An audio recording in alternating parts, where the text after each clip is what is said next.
Well, it's certainly been an interesting week to say the least for Halo fans. First of all, we found out that Nerf have obtained the rights to do licensing for Halo weapons.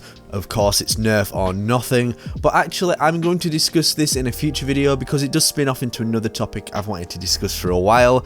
But it was actually a line of toys that were unveiled by Wicked Cool Toys that has actually shown us a lot more detail about the art style of Halo Infinite and its approach to both the vehicles, characters and the enemies, as well as some potential new hints about what the enemies will be, but we'll cover that also. So sit back, relax and let's digest some of this grunty news. Ultimate Halo.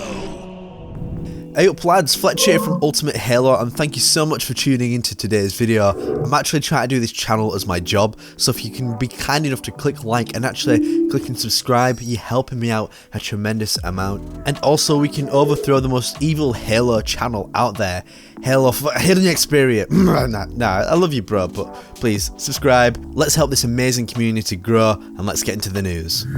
So there's a lot to digest here. First of all, we'll cover the easy basic stuff, and I'd like to say a massive shout out to the Legendary 117 and Mrs. Legendary 117. They took these pictures and all their links will be in the description below. There's some solid community members and you should go definitely check them out.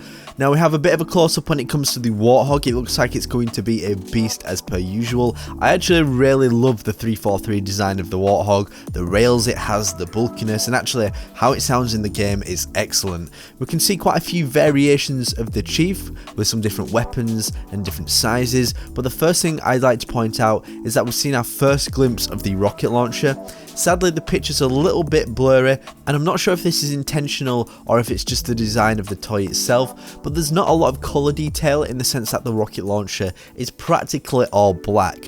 Most likely won't be like this for the game, however it's pretty standard in terms of design. It's practically what I'd come to expect from a rocket launcher in Halo, and I'm kinda glad they haven't adopted the initial Halo 5 design rocket launcher, because a Spanker rocket launcher is a key part of Halo weapon designs in general. You might even say it's iconic in a lot of ways.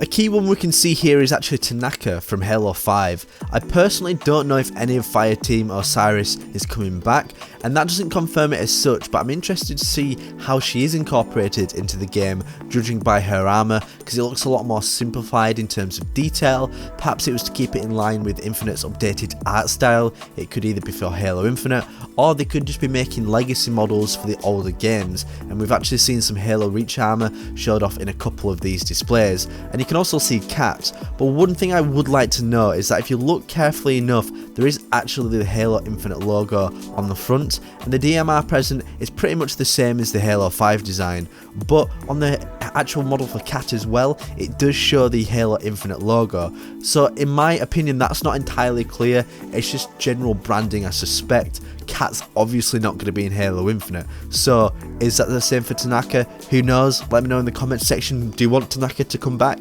I'm not bothered if I'm honest with you, but nevertheless time will most likely tell. The next thing I do want to show you is the new Marine design, which I absolutely love. I think it's the best of both worlds in terms of design. I like the military police helmet this one has, the camo undersuit and the rudimentary armour design. It's very similar to what we saw in the Halo Infinite reveal trailer, but of course it's a bit more updated. They're going back to the old UNSC logo, which we actually saw in Halo Wars 2 anyway, although personally I don't mind the new one, but I'm happy we're getting to see a lot of the great older elements from Halo come back, mixed with some of the great stuff that we also have now. One very interesting thing I also want to show you is Brohammer. He's been seen with his model holding a battle rifle, so this puts a lot of questions in my mind. Is this fella actually going to be seen in combat during the games? Is it going to be seen just in combat in the cutscenes, or is it just for the sake of this model? We know that Chris Lee, the lead producer, said that he's going to be one of the main characters in the game, but we don't necessarily know in what capacity as such.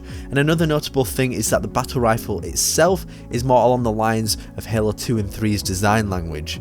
I'm interested to know a little bit more in terms of the approach to that, as the reveal trailer showed off what looked to be more of the Halo 5 design. It could be that we see both designs incorporated into the final game, much like we saw the H2 Anniversary BR and the Halo 5 BR in the multiplayer.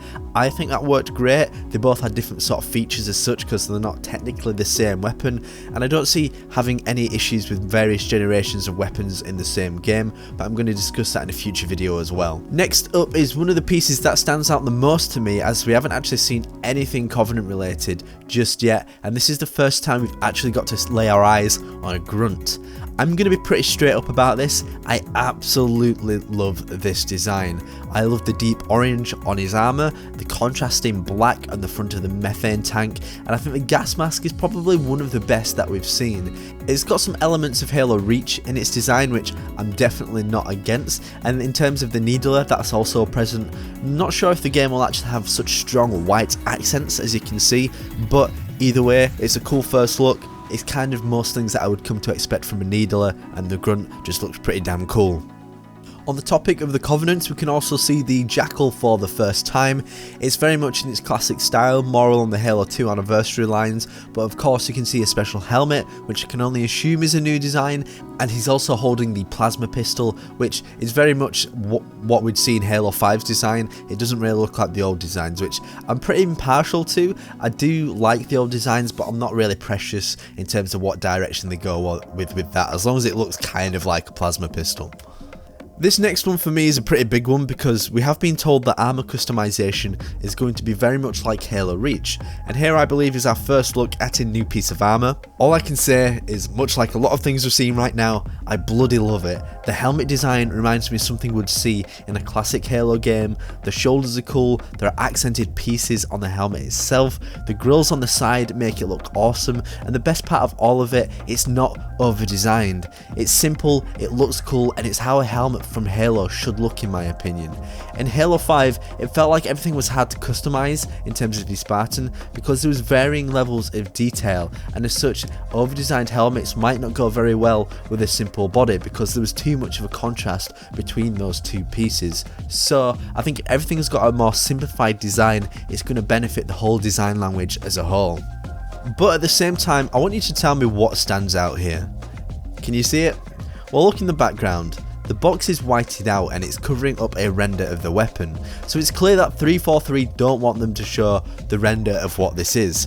I suspect, looking at the front of the nozzle / barrel, whatever you call it, it's a DMR, but we also know that looking from the left, as we previously discussed, that Tanaka is there also, and she may or may not be in the game, but unless that's purely a Halo 5 legacy figure. So, and then on the right, you might have the new version of the DMR, which they might not be willing to show off just yet.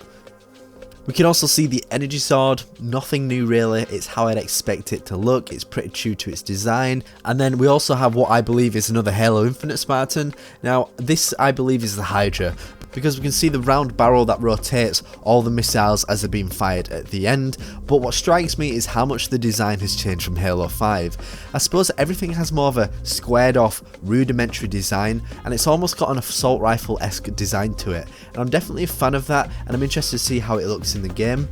Then we also see the next image. From what I'm able to establish, it's a bit of a mix between the 343 era and the Bungie era designs of the elites, and I'm more of a fan of Bungie's elites if I'm honest with you, practically in every sense. And then we have two boxes, both of which have the wording villain to be decided on the front. Now I've seen a lot of people speculating on Twitter about this, and to be honest with you, I believe it's Cortana. A lot of people talking about whether it's the Didat, the Warden Eternal, or potentially somebody else, but at this point I'm going to say it's Cortana. I don't think 343 would be willing for them to unveil her design simply through a toy, with her being such a key character in the game and with us not actually physically seeing her just yet. With that in mind, it could be someone else, but I'd always say that Cortana is probably the best idea we've got for the time being. Alright, so there was surprisingly a lot more to digest there than initially expected on my part. In terms of the new designs, I really love them. I think for the first time in a while, I've looked at something that 343 have made, and I've almost had like a Bungie-like nostalgia, but they still kept their own spin on things and made it look cool, or if not cooler in some instances. I am really excited to see gameplay. It would be really good to see it at this point. I'm kind of getting frustrated with not seeing anything. I understand they've probably got it all mapped out when everything's going to be shown off, but I want you to let me know in the comment section down below. Have I missed anything out that's probably a key importance? I picked out the sort of key things I really enjoy. What do you think to these designs? I'm also interested to know your thoughts down below. As always, my name is Jack Fletcher. You can follow me on Twitter at FletchUH, and I will see you next week in a brand new video on the one and the only, you heard it, Ultimate Halo. Subscribe now to Ultimate Halo for more unfriggin' believable Halo content.